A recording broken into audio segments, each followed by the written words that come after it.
I know most often you have seen funny shapes of puff puff each time you scroll in the internet. In fact, guess what? I've been named the puff puff queen because I make the best puff puff recipes. So today's video, I'm showing you important tips and techniques how to achieve the perfect puff puff at all times, be it for homemade, business purposes, or occasions. So keep watching this video to the end because you do not want to miss any tip I will be dropping today. So keep watching me. Before we get started, please do not forget to subscribe, turn on the notification bell so when I post my videos you're going to be the first to receive that alert. So let us get started.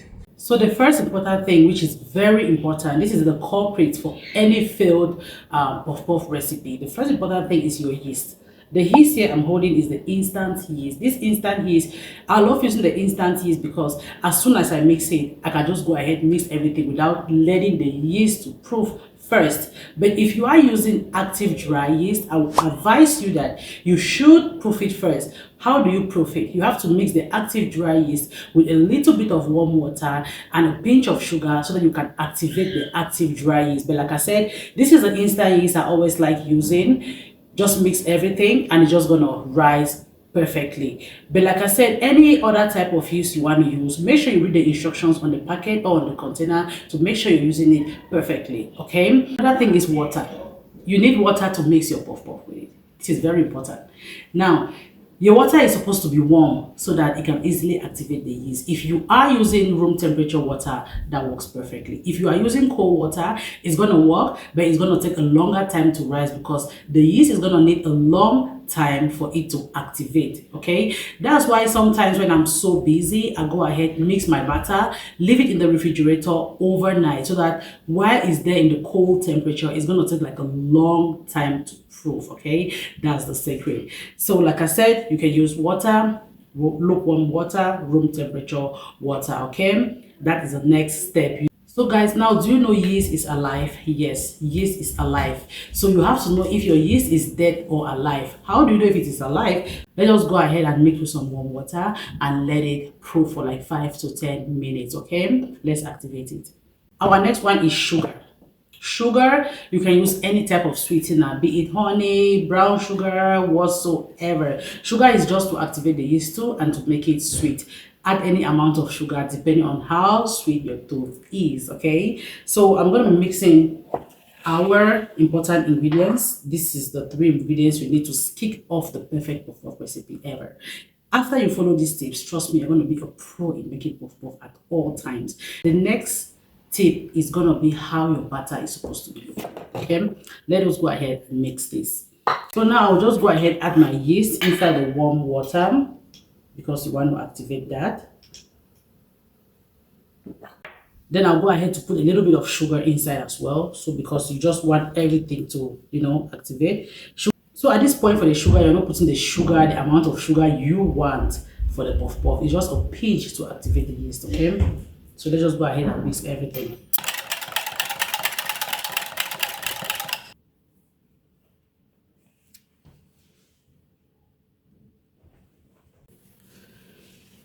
So right now I'm going to show you a closer look how you want yours to be looking like. Our yeast is alive. It is very, very frothy. This is how you want your yeast to be. See that?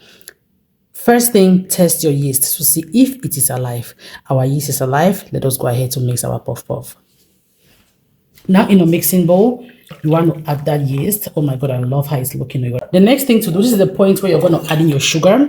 The detailed recipe is going to be at cookingwithclaudie.com. That recipe, many people have used that recipe and it has never ever failed them, provided you follow all the steps I'm giving right now. Okay, now add more sugar according to how I want it to sweet. So what I also do for extra flavor too, I'll add in like a tablespoon of powdered milk, your all-purpose flour,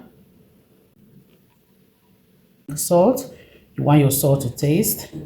So right now let's talk about flavor. In terms of flavor, you can use nutmeg, vanilla extract, lemon zest, coconut extract, almond extract, any flavor you want to use. It depends on you. The flavor is not going to affect your puff puff texture. That one, it doesn't really matter.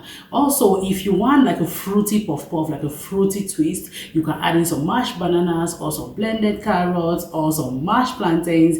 If you have missed my other puff puff recipes, you should check them out. I've made carrot puff puff, plantain puff puff, banana puff puff, coconut puff puff, anything you want to put in your puff puff, I've made it. So make sure you check out those videos. Okay, let's go ahead and mix this, because this part is very important. You want to make sure your batter has the correct consistency. Yes, see that? This is a texture you want to achieve, just like this.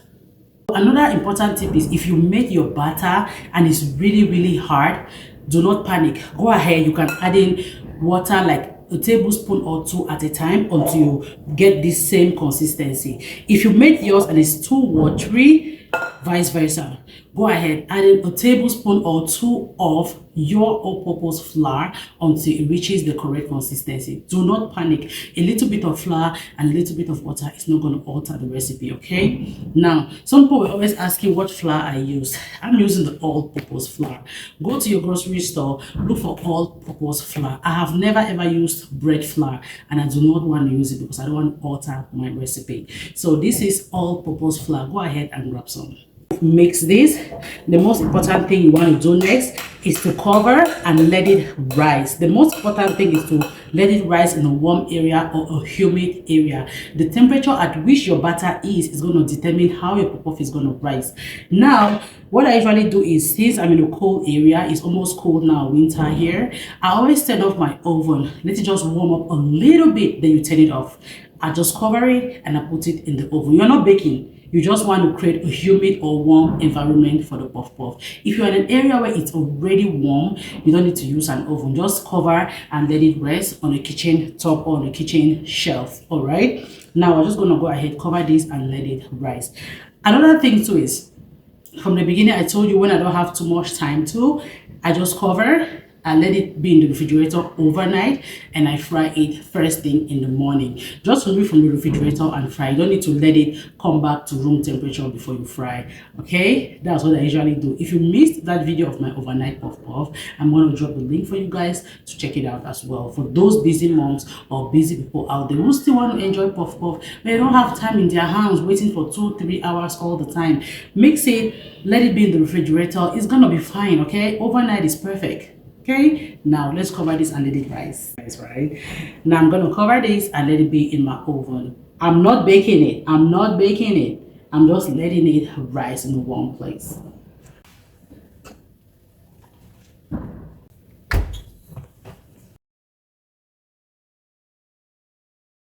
So right now our puff puff has doubled in size. You do not want to fry your puff puff like this with all these bubbles in there, all the trapped air bubbles. If you do fry your puff puff right away like this, the interior part of the puff puff is going to be very airy and empty. Okay, so what you want to do, you want to release all the trapped air bubbles in there.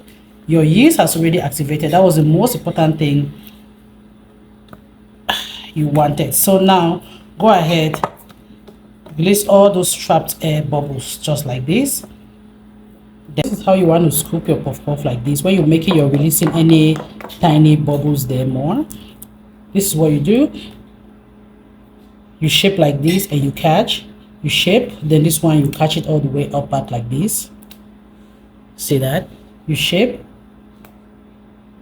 You want to make sure this one down comes back up here, just like this. Then you go ahead, scoop, and you cut. You cut with your 2 fingers like this. Okay.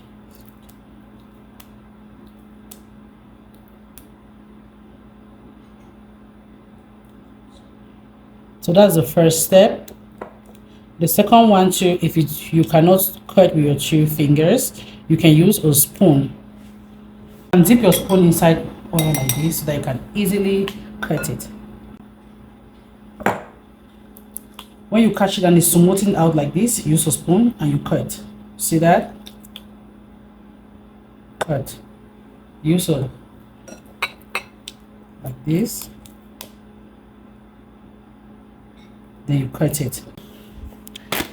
So for the Ziploc bag method, to avoid it not to stick that much, I dropped a little bit of oil in there. Then go ahead, put a little bit of butter, the puff butter in there, okay? Like this, put inside.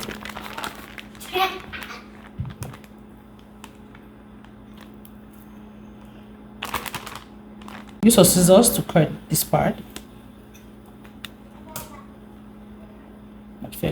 Okay. You can use your hand, scoop it like this, and it drops in the oil. See that?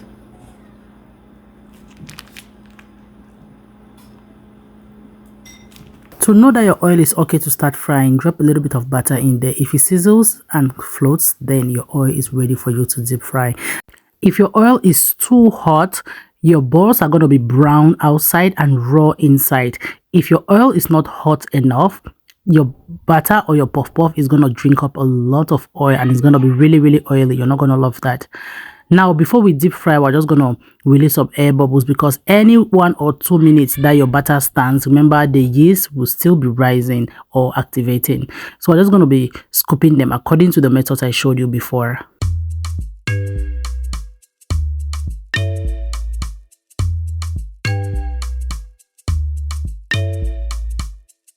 Cooking with Claudie, cooking with Claudie, easy simple recipe.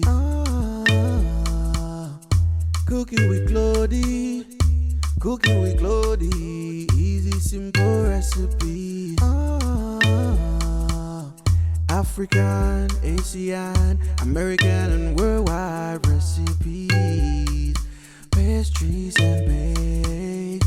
African, Asian, American and worldwide recipes.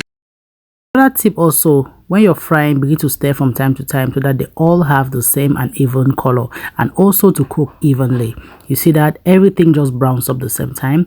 Remove that and place on an absorbent paper to reduce or drain off excess oil. Now everything is looking so good. I'm just going to open this up for you so you see it. Look at that. See how beautiful, rich, fluffy, soft in the inside, super crispy in the outside. Don't you want to try this recipe? Make sure you take down all the tips I gave you today, and you're going to end up with the best ever no-fail pop-off. So good, soft, and it's melting your mouth. What's pop-off without some hot pepper sauce? I love that combo, guys. So guys, I hope you learned something from here, and thank you so much for watching, and also I'll see you. Bye, and I love you.